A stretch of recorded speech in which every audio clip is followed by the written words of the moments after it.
Today's session will be a focus on the lens of cognitive psychology, looking at diversity, equity, and inclusion through that lens. Okay, I wanted to give a real human and human experience to what we notice and what we see every day, but what we may not be able to put a finger on, if you will.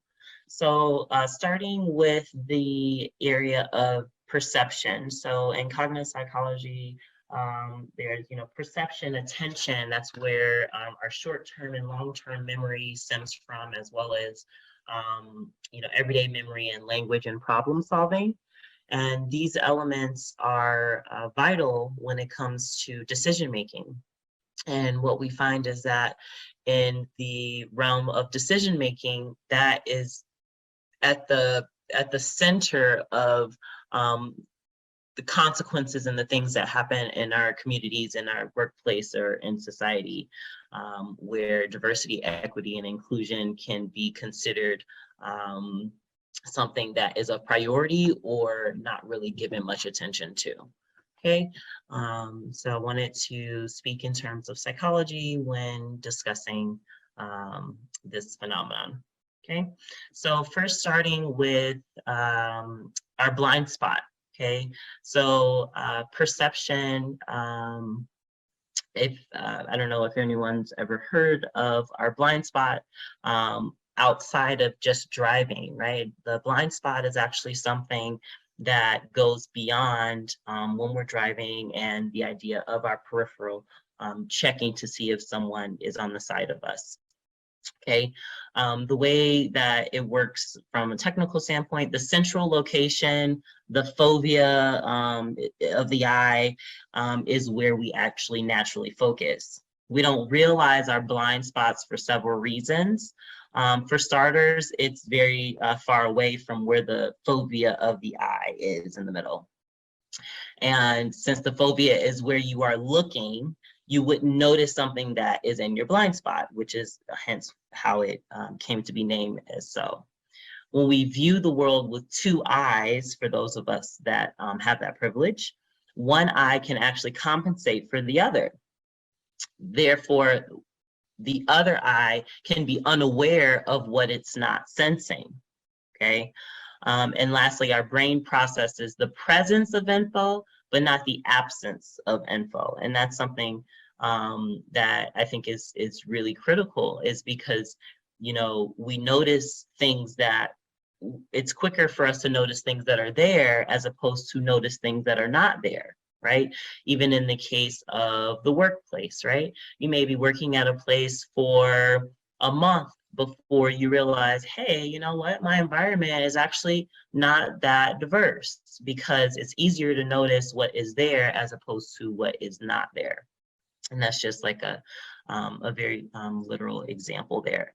I'm going to have Alex play a video that kind of gives a very broken down definition and look into the blind spot and what it means. Imagine you're cruising down the highway. You realize you need to get into the far right lane because your exit is approaching. So you go through the steps. You put your right blinker on and you look in the rearview mirror. No car is directly to the right of you. You're all set. You start to gradually turn right. Then hear a loud honk. Honk. The gray minivan you didn't see in your blind spot is really leaning into his horn to make sure you don't merge right into him. You went through all the right steps. You just forgot to check your blind spot. What is a blind spot? For this lesson, we'll define it as something you systematically overlook, either intentionally, but more likely subconsciously. The key word here is systematically. You consistently overlook what is actually happening. You distort reality. It's human nature to have blind spots and to be tripped up by them. For example, let's say you tend to leave for appointments with just enough time to spare. However, you're often late because things unexpectedly happen during the trip. There could be traffic or car trouble. You know that you should give yourself more time, but you rationalize saying, there won't be any traffic, there will not be. even though past experience should convince you that unexpected things will come up and delay you. In this lesson, we'll discuss 5 blind spot biases. These biases are referred to as blind spot biases because they can distort our perception of reality without us realizing it and lead to faulty thinking and decisions. Like a blind spot in a car, these biases can cause bad consequences if not checked. Confirmation bias is the tendency to gravitate to and to remember facts that confirm your already held beliefs. You've probably heard the saying, go talk with someone who disagrees with you. Well, that piece of advice is to counteract our natural inclination to just talk with people who have the same views as us. It's much more intellectually demanding to hold your thoughts up against someone else's. We often shy away from that type of stress or work. The result is that we create a false sense of security, like a cocoon of positive reinforcement. Our beliefs become more entrenched, and we become more likely to overlook salient points that don't agree with our view of the subject. Another common type of blind spot bias is related to the very common and seemingly rational avoidance we have to psychological pain. This is pain-avoiding psychological denial, which is the tendency to wish so ardently for something to be true that we can't comprehend it not being true. This bias is often seen in the parents of fallen soldiers. If the son's or daughter's body is never found, the parents will often hold out hope, despite the odds, that their loved one is still alive. People believe what they want to believe, and subconsciously push away disconfirming, painful evidence. You can see how pain-avoiding psychological denial is related to our tendency towards confirmation bias. The effect heuristic describes how emotions can cloud our judgment and lead to poor decisions. There's an old saying, do not set to sea in a storm. If you're mad or highly emotional, it's much more difficult for you to think through all the consequences of your actions. The emotion can cloud your judgment and alter reality. Humans have a natural inclination to treat the things they love or cherish with high regard. When someone likes or loves that thing so much that it sways their judgment and opinions, this is known as the halo effect. You can see this with the reverence parents have for their kids. In the proud parents' eyes, their kids can do no wrong. It's as if they're angels with halos hovering over their heads, hence the name. The opposite of the bias is just as reality distorted. It's called the disliking tendency, or even hating tendency, in which someone hates someone or something so much that it biases their judgment. In both cases, like or loving and disliking or hating, the common theme is that emotion overrides decision making. Finally, we have incentive-caused bias, which is acting a certain way because the incentives are aligned for you to act that way. To explain, humans often have what's known as Pavlovian association.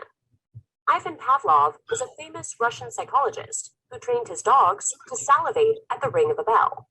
Well, like dogs, humans are conditioned to act a certain way, or to not act a certain way, based on our reward system, which is what we mean when we say Pavlovian association.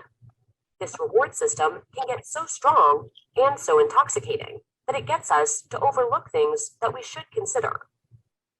This is by no means an exhaustive list of blind spots produced by certain biases. Now that we know some areas that cause blind spots, we need to be more conscious of checking them and deliberately looking over our shoulder to confront the blind spot.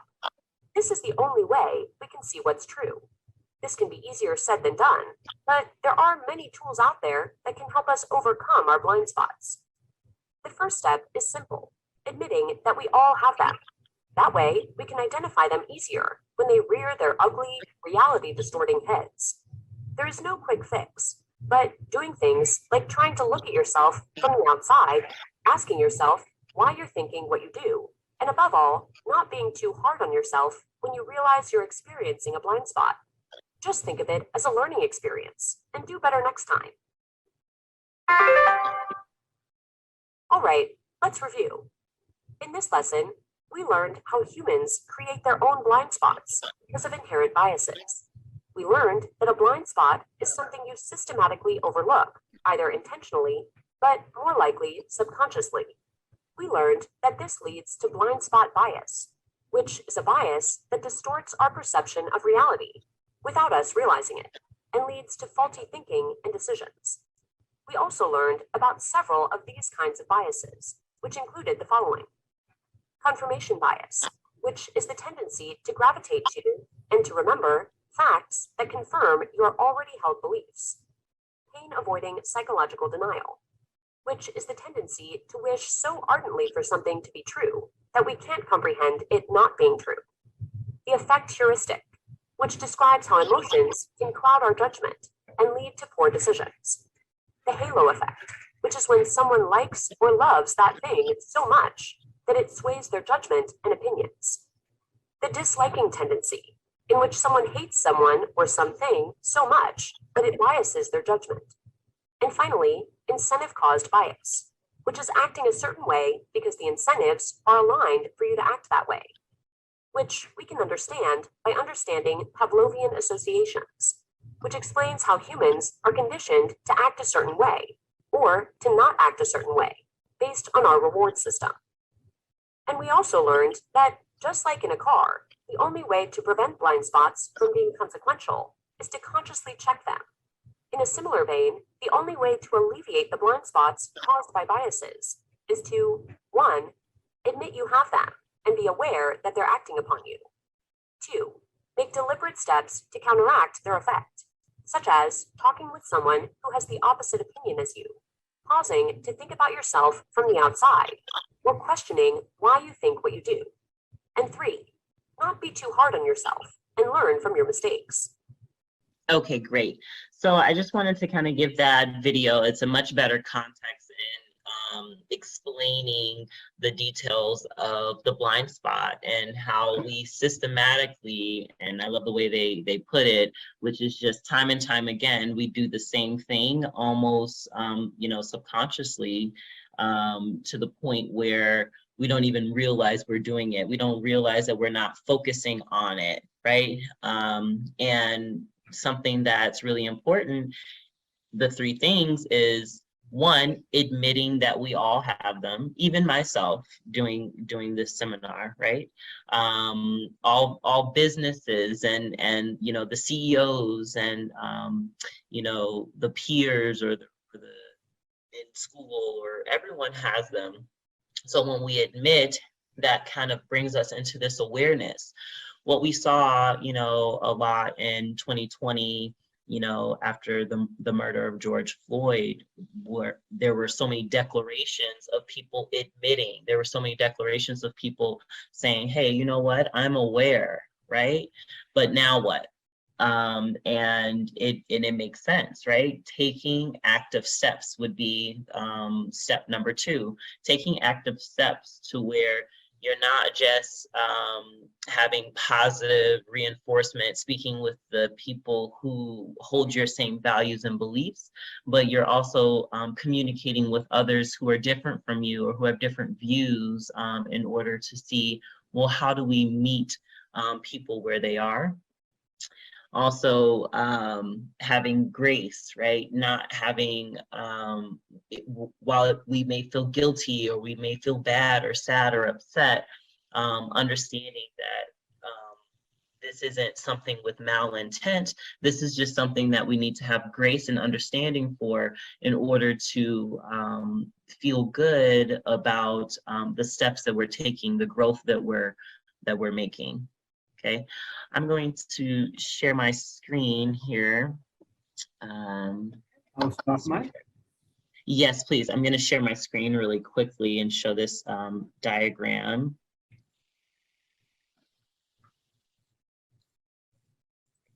Okay.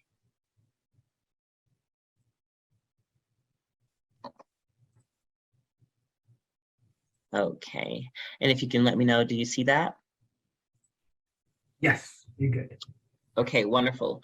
So just kind of speaking of moving forward after understanding the blind spot, right? So now that we are more aware of, hey, I have the tendency as a human to not act on the things that are not in my awareness, to not even see the things that I don't focus on, right? So how do I go from systematically having so much of my blind spot to systematically checking my blind spot, right? How do we go from never driving safely to every single time we go to the left or the right, checking if there's a vehicle there, right? And so this brings me to, mindset versus skill set. So mindset generally refers to like your unique lens on the world through which you experience and navigate life, a state of mind based on what you observe, think, and believe. Whereas a skill set is something you can be taught or trained in.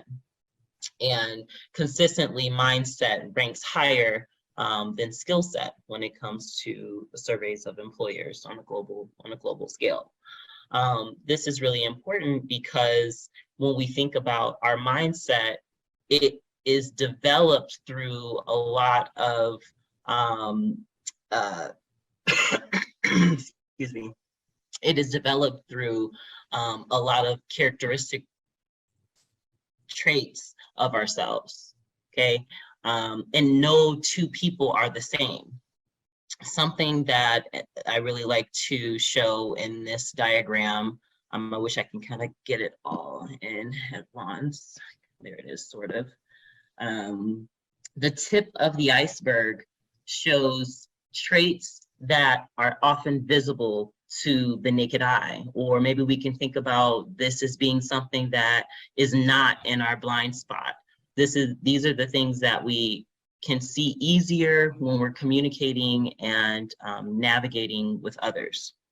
Whereas what's underneath the water, the iceberg that we don't see, what sank Titanic, right, are the traits and things that can be in our blind spots, the things that we don't know until we open up to the next person, or get to know the person a lot more, or put ourselves in different cultural work environments or living environments so that we can test and act upon things that are different from our norm. Okay, when we think about physical traits or gender, body size, direct behaviors, physical abilities, someone's really strong, someone's not so strong, skin color, hair types, right? Those are all things that we can look and make our stereotypes, whether subconsciously or not.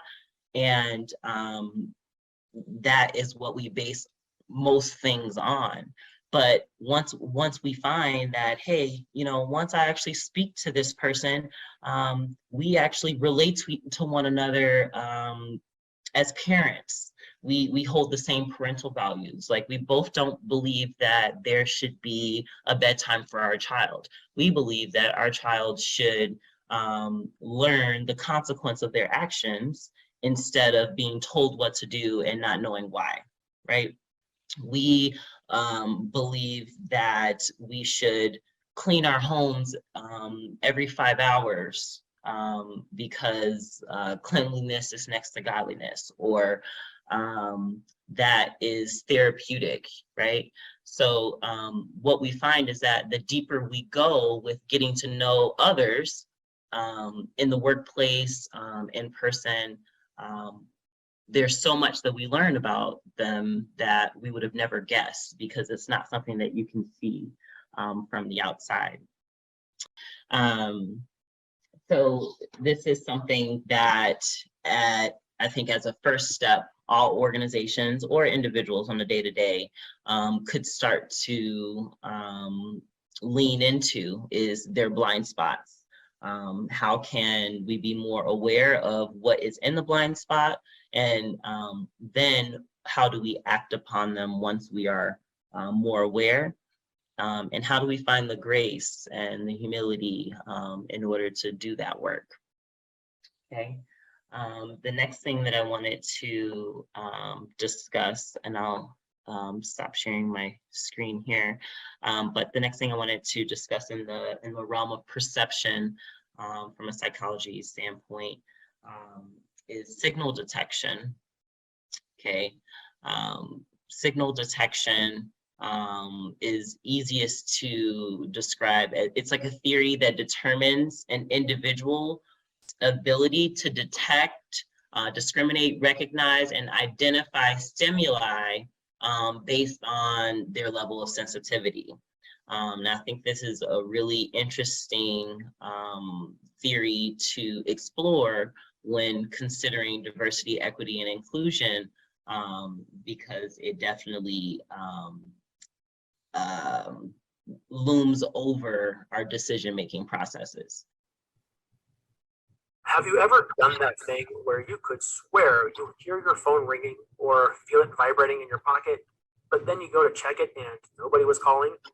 Of course you have. We all have. It's a common occurrence, and there's actually a scientific reason for it. No, it's not that you're going crazy, and yes, I am aware that this is the first explanation that goes through everyone's mind. For a long time, psychologists have been interested in how our minds become aware of stimuli, of factors in the environment around us which can be detected through the five senses of sight, hearing, taste, touch, and smell. How do we notice these stimuli?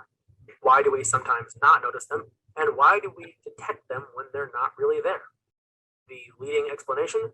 Signal detection theory, which at its most basic states that the detection of a stimulus depends on both the intensity of the stimulus and the physical, psychological state of the individual. Basically, we notice things based on how strong they are and how much we're paying attention.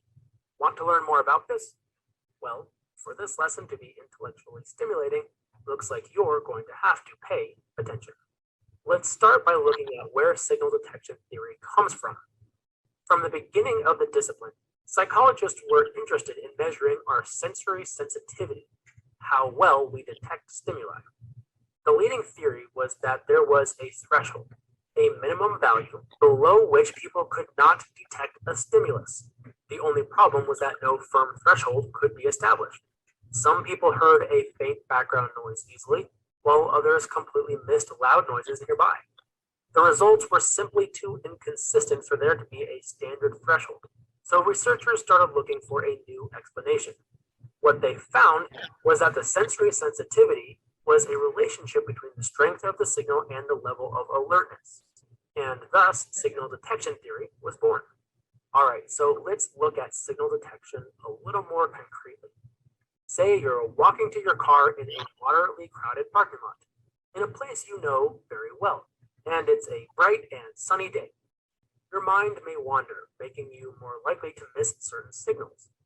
The rustling of leaves, for example, will probably just be registered in your mind as background noise.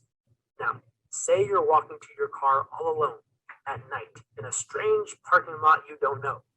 Suddenly, those rustling leaves capture your attention, don't they? The volume of the leaf didn't change, but your alertness did. That's the signal detection theory in action. Once you hear the rustling of leaves, you have to decide what that noise is. Was it a robber or simply some dry foliage? The recognition that sensory sensitivity requires a conscious decision is one of the things that defines the signal detection theory. You see, not only do people have to detect signals, they have to identify them. Researchers realize that when stimuli are difficult to detect, individuals rely on their cognitive abilities to consciously determine whether the signal was present or not. Basically, the individual makes a decision. Is it worse to say that no stimulus was present when it was, or to say that stimulus was present when it wasn't? Imagine that you are expecting a package. You are waiting for a knock at the door, and you think you hear one, but you're not sure. Either you can ignore it and risk missing your package, or you can risk opening the door to no one. Which is worse? Unless you're around a bunch of very judgmental people, it's probably worse to risk missing your package. So you open the door. Psychologists have a simple way to test this. Subjects are exposed to a number of different stimuli and asked to detect them. There are 4 possible outcomes. A hit is when the signal is present and detected. A miss is when the signal is present and not detected. A false alarm is when the signal is absent but is detected, like hearing your phone ring when no one's calling or a knock at the door when no one's there. Finally, there's correct rejection. when no signal was present and no signal was detected. By exposing subjects to a series of stimuli and calculating the rate of each of these, researchers can explore the ways that decision-making and sensory sensitivity are linked. So, turns out that some of those noises you've been hearing really are all in your head. And I guess that's okay. Why do you notice some things and not others? The leading explanation is the signal detection theory, which at its most basic states that the detection of a stimulus depends on both the intensity of the stimulus and the physical, psychological state of the individual. Basically, whether or not you notice something is a result of your level of alertness versus the strength of the signal. This theory emerged to explain the issues faced by threshold theories that believed that there was a minimum strength of a signal needed to be detected.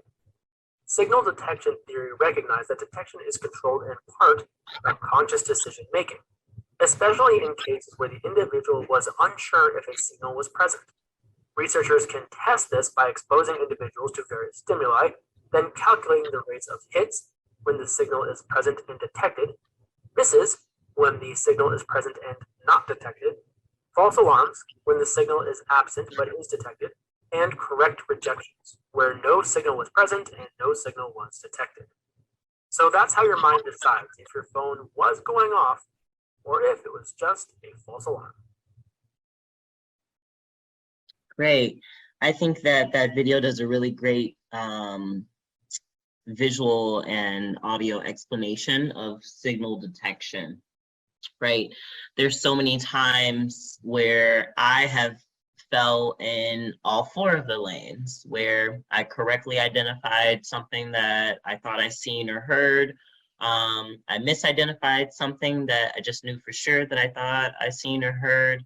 I was correct in saying something was not there, and in the other instance, right? And so I think that that's a very powerful theory to understand even exists, right? Because what about in the instance of our judicial system, right? When it's pretty much one person's word versus another. How much can we take into account signal detection, hits, misses, false alarms, etc., in those cases? I think it's really important to think about this through a lens of diversity and inclusion, because in the case of a blind spot, right? If you have this blind spot and you're not even aware that this is happening, how do we tend to it? Okay, so then we're tending to it. We know that it's there because we're checking our blind spot. But then how often are we actually making correct decisions based off of our own sensory sensitivity? And I think that's really important that we all, as individuals and in the workplace especially, start to have more awareness about how sensitive we are in those instances. You know, being able to have some levels of accountability to know how often do we miss or hit or have a false alarm, right? So I thought that was something really important to highlight in the realm of perception. Another framework for thinking about different dimensions of diversity within individuals, groups, and organizations. And let's take into consideration what we've learned about the blind spot and signal detection, okay? If we have in the center of the diversity wheel our individual personality, right? No two people have the same personality. It's just not possible, right? And, you know, as we're going outward, you know, our sexual orientation, gender, race, age, national origin, ethnicity, you know, physical and mental ability starts to be at the core of defining us, right? And then more external is like our experiences, you know, our family status, you know, did we grow up poor? Did we grow up wealthy? Did we grow up alone? Did we grow up with a large family, right? Belief systems and religions, appearance, you know, citizenship, you know, did we live a life of going back and forth between countries because of citizenship, you know, interests, you know, did we have interests that were similar to everyone else in our immediate area? Why or why not? Did we have interests that were completely unique or unheard of? Education, social economic status. And then on the organization level, right? You know, and work, like your seniority, your tenure, you know, union affiliation, you know, your management status, your title, your work location. You know, are you working remote? Are you working, you know, in the office? You know, are you working with a small group or not? And then we have how we're impacted by world events. You know, where were we when 9/11 happened? You know, were we heavily impacted, you know, directly, indirectly, you know, historical events, cultural events, you know, political events. You know, where were we when the first African-American president was elected, right? Those categories all have so many stories within them, but they all are a part of us, a framework, dimensional. We are multi-dimensional beings. And considering that, how are all of these categories impacting our sensory sensitivity? Do we detect certain things because we actually grew up in an area where there were gunshots happening? Do we not detect them because we've never heard a gun go off ever? You know, what about our everyday life and our origin allows us to make the decisions that we do? What allows us to decide what we should pay attention to or have more awareness about, as opposed to the next person or the next phase of life even? You know, are we going through depression to where we don't even care to look left or right, right? Are we in such a curious stage of our lives where we want to look left and right and above and below? We can think about these things tangibly on a personal development level. We can think about them on a global level, like how do I pour into the world or my community? How do I pour into myself in order to be aware how to pour into my community or the world?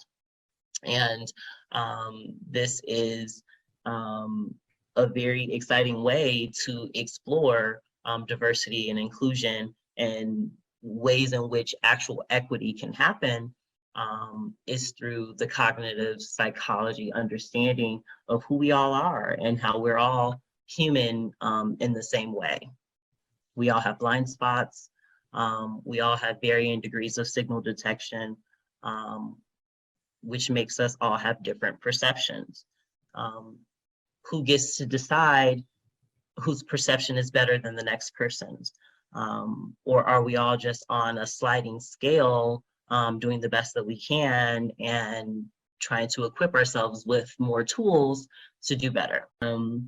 Signal detection, I think, is something that is really, really humbling, because if we know these things about psychology, you know, how come this isn't something that's implemented in maybe police forces? You know, how often are there decision making that are hits versus misses?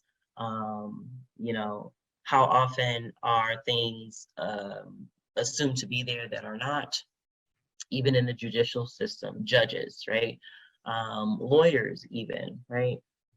If we know the human mind can be tricked in these ways or are impacted by our individual sensory sensitivities, how come this isn't something that we all assess on a regular basis in order to strengthen these psychological mental muscles, if you will? Okay, so then I'm going to move into attention. And we kind of spoke about perception aspects. Now let's move into what keeps our attention, or how we can pay attention, or the ways in which we pay attention, right? Because that all matters, right? Because what we pay attention to, what we focus on expands, and it gives us more ability to creatively respond and create solutions, because it's actually in our attention field or our awareness. I'm going to start with the phenomenon called the Stroop effect. Let's explore that.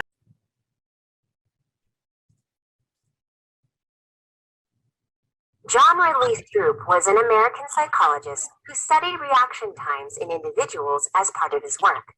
In 1929, he created what would be later called the Stroop test. This short and simple test could easily show how quick someone's reaction time was, and in 1935, he was able to publish his findings. So what's so great about the effect? Well, Stroop didn't know it at the time, but his test and the paper that accompanied it would go on to become one of the most well-known, most cited papers in the history of experimental and cognitive psychology. The Stroop test and the resulting Stroop effect, which is the name given to the experience of an individual who takes the test, shows that our brains process seemingly conflicting information differently than they process more straightforward information. In other words, when we see the word red written in the color red, we process the color of the word more quickly than if the word red were written in green, and we were expected to just name the color rather than the word. Does that make sense? Essentially, the Stroop effect studies how interference can affect the way our brains process information and complete tasks. Here is an example of a basic Stroop test. Take a look at it. Seems easy enough, right? All you have to do is say the color the word is printed in, rather than reading the word itself. Still think the task seems ridiculously easy? Try it. It's a little harder than you thought, isn't it? That's what Stroop was trying to show. He recognized that processing time slowed down when people take this test because our brains take a little more time to assimilate the information. Even though Stroop discovered all of this almost 100 years ago, the Stroop test is still used today, generally by cognitive psychologists. It is not uncommon for people who have had damage to portions of their brains to be given this test to demonstrate how quick their processing speed is in certain areas of the brain. And of course, the Stroop test is also given just for fun in many college psychology courses. Stroop's original experiment had 3 elements to it. First, there was just a list of color words printed in black. Second, there was the element that is pictured earlier. Stroop could measure a difference in reaction time by having people initially just read the words in black, and then try to say the actual colors of the words. The third element was a long row of blocks of different colors, no words at all. Evidently, this was very easy for people to just name the colors of the blocks without any words at all being present. By comparing performance on these 3 tasks, Stroop could make inferences about the individual's processing speed and ability. Psychologists have specific terms for what occurs when people take the Stroop test. The most commonly understood term for this is called interference theory, which basically says that there's interference in the brain, and therefore in processing time, when an individual sees a word that is a different color than what the word is naming. Pretty interesting, huh? And it gets even more interesting than that. Now that we live in the age of technology, doctors and psychologists have been able to use PET scans, positron emission tomography, which actually look at different parts of the brain, CAT scans, special X-ray tests that show a cross-section picture of the body, and other forms of imagery like MRIs, magnetic resonance imaging, which uses a magnetic field and radio energy pulses to take pictures of internal organs to find out exactly which parts of the brain are involved when the Stroop test is given. What they have discovered is that two areas of the brain work together during the Stroop test, the part that deals with memory and the part that deals with response resources and attention. So it really does all make sense, and to think that Stroop knew about this almost 100 years ago. John Stroop was a psychologist who lived back in the 1920s and 1930s, who studied reaction times in individuals as part of his work. In the 1930s, he figured out that when people see one thing that they expect to associate with something similar, their reaction time is much quicker than if there is a difference between what they see and what their brains expect. This phenomenon is called the Stroop effect, and you can easily see it yourself when you take the Stroop test, which was a short and simple test that could easily show how quick someone's reaction time was. In addition to the simple Stroop test, the original Stroop experiment had three components and eventually led to the development of interference theory, which says that there's interference in the brain when an individual sees a word that is a different color than what the word is naming. Stroop's work and his test have literally been reproduced thousands of times and are very well known in the areas of both experimental and cognitive psychology. The Stroop test is still used today by psychologists to test processing speed, sometimes with modern technology like PET scans, CAT scans, and MRIs. So I wanted to go into the Stroop effect because I think that that is a really cool way to start to think of things in ways that maybe we don't usually, right? The idea that what we expect can cause us to respond or make decisions faster if we get what we expect to see, right? And the idea that there is a possibility to have interference in these thoughts, right? I know we can all think of examples of where the idea of the Stroop effect can be very dangerous, right? And I keep referencing, like the judicial system, or and that mainly because decision making in that industry can mean life or death, right? And so when we think about the idea of stereotypes, right? Stereotypes can be built within us in a way where they become an expectation, right?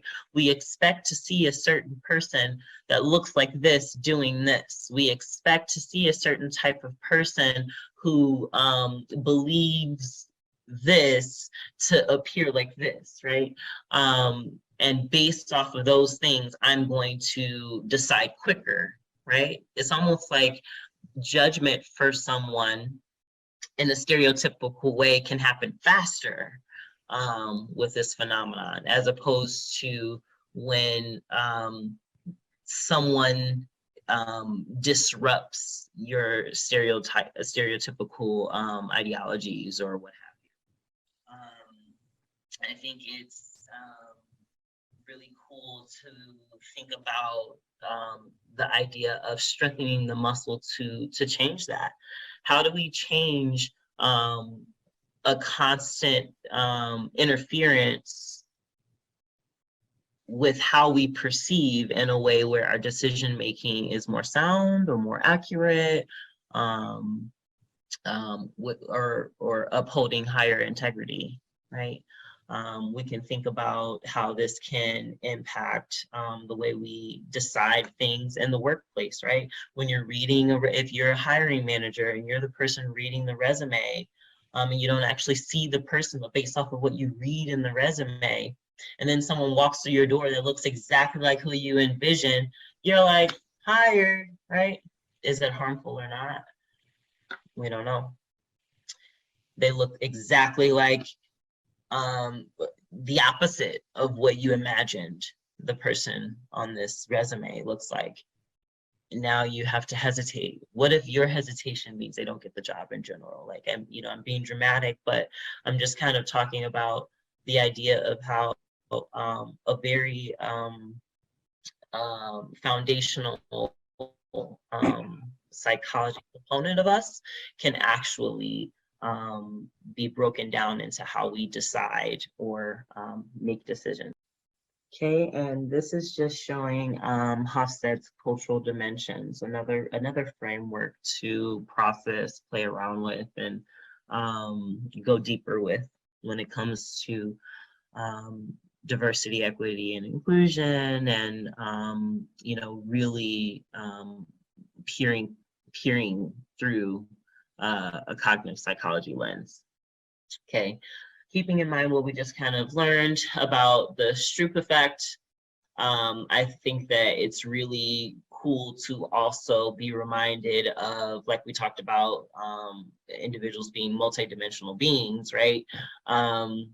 When we have so many elements of ourselves, how does that impact the interference of our expectations, you know?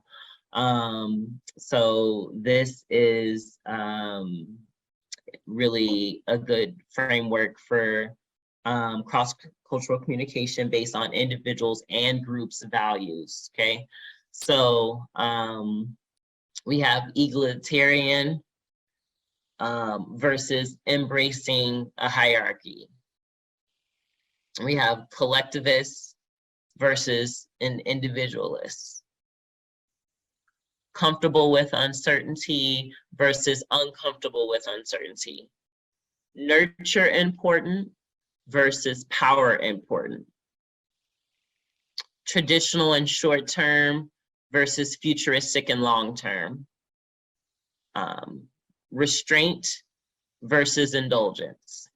Okay, and we all have sliding scales of this. Sometimes we land very far to the right or to the left in these categories, but ultimately no one is, it's a fine line on where we all lie. And when we think about the fact that each individual person has such varying degrees of personality and characteristics, the Stroop effect, I think, is a very powerful thing to process with that, is how much interference in just our individual personality comes out in our decision making. Okay. When we are wanting to impact our work environment, our personal environment, our community environment, how can we look left or right, up or down, in order to be more aware? How can we practice better signal detection when it comes to accurately depicting what's happening or not? And then, you know, how do we strengthen the muscle to embrace our differences in a way where our expectations help us to make better judgments? Okay, I think that that is a good stopping point.